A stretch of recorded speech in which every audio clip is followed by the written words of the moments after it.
Hello everyone, this is মৈত্রী and welcome to my new blog. So guys, এটা হচ্ছে যশোরের ব্লগ পার্ট নাম্বার 3। এটাই কিন্তু লাস্ট অ্যান্ড ফাইনাল ব্লগ, যেটা তোমরা দেখতে পাবে প্রকৃতির একটি অসম্ভব সুন্দর একটি দৃশ্য। অ্যান্ড এইটা কিন্তু আমরা যশোরের পাটবাড়িকে পার হয়ে অ্যান্ড বৃষ্টি, আমি প্রথম ভিডিওতে বলেছি বৃষ্টি আমাদের পিছু ছাড়েই না। আর আমি আর কি কদবেল খেতে চেয়েছিলাম, অনেক দিন ধরে খুঁজছিলাম বাট পাইনি, সেই জন্য এখানে পেয়েছি দেখে বলেছিলাম যে একটা কদবেল আনতে, অনলি একটা, সেজন্য একটা মেখে এনেছে। আর দেখো গাইস, আমার বাবার যে কি কাণ্ড, মানে সব বাবারই ঠিক এরকমই হয়।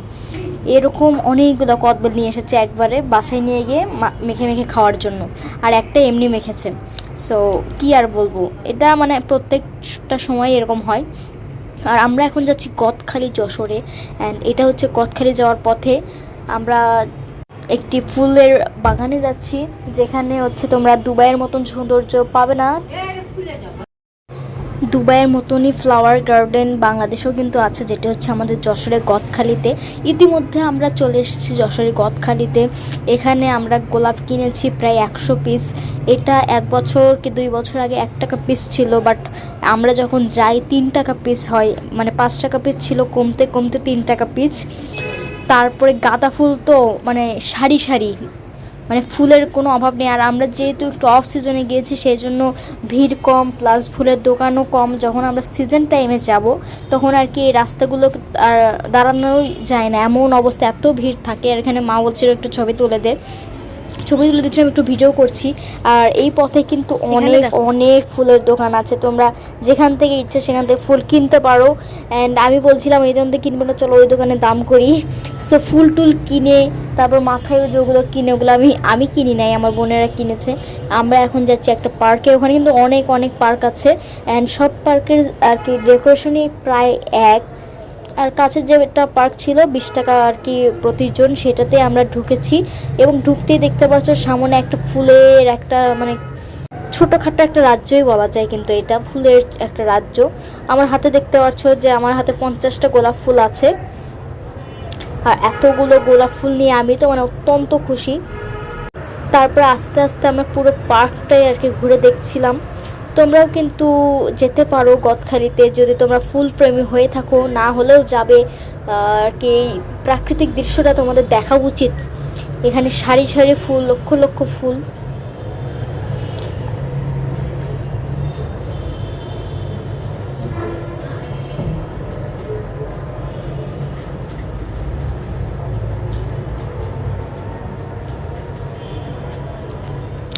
তারপরে একটু সামনে যাচ্ছিলাম আমরা, আর পাশে ওই বয়েসগুলো তাকাই ছিল, আই ডোন্ট নো ওয়াই। আর এখানে অনেক ফুল গাছ, মানে বিভিন্ন রকমের ফুল আছে, ছবি তোলার মতো অনেকগুলা, মানে ফটোশ্যুট করার জন্য অনেকগুলো প্লেস আছে আর কি। এখানে উপরে আর কি ছাতা দিয়ে ডেকোরেশন করেছে, অনেক জায়গায় লাভ লাভ দিয়ে ডেকোরেশন করেছে, একটা জায়গায় পরি আছে, একটা জায়গায় পাহাড় আছে। পাহাড় বলতে একটা ছোটোখাটো একটা হিল। অ্যান্ড আমরা পুরো পার্কটাই ঘুরে দেখছিলাম, অ্যান্ড ভালোই লাগছিল আর কি। যারা মানে ফুল প্রেমী আছো, তাদের অবশ্যই ভিজিট করা দরকার এই জায়গাটা। তারপর আমি একটু ওই তো এখন একটা নতুন গান নামছে না যে গোলাপ ফুলের কাঁটা মোর বন্ধু সাদা মাটা, সেই গানের জন্য আর কি এই ভিডিওটা করেছি, ওইটা ভেবেই। তারপরে বাইর হয়ে আমরা চলে আসলাম ফুচকা, মানে ফুচকা দেখলে তো খেতেই হবে, এটা তো মিস করা যাবেই না কোনোভাবেই না। সো আমরা সবাই বসেছি ফুচকা খেতে, এখন যেরকমই হোক। অ্যান্ড আমার কাছে তো সবসময় ইন্ডিয়ার ফুচকা, পানিপুরি আর বগুড়ার হচ্ছে ভাই বোনের ফুচকাটাই বেস্ট লাগে। অ্যান্ড এই তো আমি একটা নিচে আমার বোনকে বলছিলাম হাতটা সরা, হাত দিয়েছিল ও। বাট ওই ফুচকাটা মোটামুটি এভারেজ ছিল, আমি আর কি অতটাও ভালো না আবার অতটাও খারাপ না, মানে যেমন দরকার ঠিক তেমনই ছিল। আমি সবাইকে বলছিলাম মোটামুটি ভালো, তোমরা খেতে পারো। তারপর আমরা চলে এসেছি হরলিক্স চা খেতে। গাইজ, এই হরলিক্স চা খেয়ে সবাই আর কি এতটা, মানে একটা চা 20 টাকা করে নিয়েছে, সেই তুলনায় চা না তো অখাদ্য, মানে চায়ের ভিতর হরলিক্স বাদাম অনেক কিছুই দিচ্ছে। যাই হোক, জগা খিচুড়ি বানায় অনেক পুষ্টিকর জিনিস টিনিস দিয়ে জিনিসটা একবারে বাজে করে ফেলেছে, ওইটা কিন্তু দরকার ছিল না। এই দেখতে পাচ্ছ মগটা গরম করে ওটাতে ভালো একটু ইউনিক সিস্টেম করতে চেয়েছে, বাট ইউনিক সিস্টেম করতে গিয়ে এটা একদম হজবরল হয়ে গিয়েছে।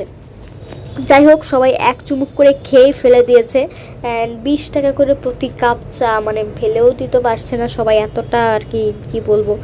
যাই হোক, কষ্ট করেই সবাই খেয়েছে।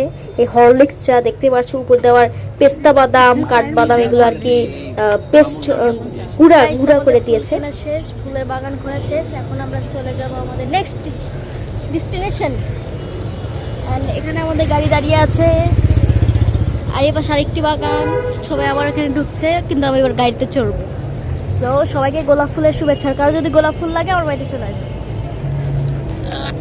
সো গাইস, ফুলের বাগান ঘোরা শেষ। তারপর আমরা একটা বাড়িতে গিয়েছিলাম, সে বাড়ি আর কি ঠাকুরটা দেখে আমার খুব ভালো লেগেছিল, সেই জন্য আমি ছবি তুলে নিয়েছি। অ্যান্ড গাইস, এই ট্যুরটা ছিল এই পর্যন্ত লাস্ট। আর কি আমি কিছু ছবি দিয়েছি তোমাদেরকে, আমার উঠানো সেই ছবি। দেখতে পাচ্ছ যে বগুড়া চলে এসেছি। অ্যান্ড নেক্সট ডেস্টিনেশন বলতে যে আমরা কোনো জায়গায় যাওয়া হয়নি, মাইকেল মধুসূদন দত্তের বাড়ি যাওয়ার কথা ছিল, বাট দেরি হয়ে গিয়েছিল, সেই জন্য আর যাওয়া হয়নি। তারপরে এই তো যেখান থেকে আমি আমার ব্লগটা স্টার্ট করেছিলাম সেখান থেকে আমি শেষ করছি। সো এইরকম ভিডিও পেতে হলে তো প্লিজ আমার চ্যানেলটাকে সাবস্ক্রাইব করে দিও। লাইক কমেন্ট শেয়ার তো অবশ্যই থাকবে। কেমন লাগলো, তোমরা যেতে চাও কি চাও না আমাকে প্লিজ কমেন্ট করে জানাবে। অ্যান্ড এই তো আমার টিকটক আইডিকে ফলো এবং ইউটিউব চ্যানেলটা সাবস্ক্রাইব করে দিও। Bye bye. অ্যান্ড কিছু ছবি লাস্টে দেওয়া হলো।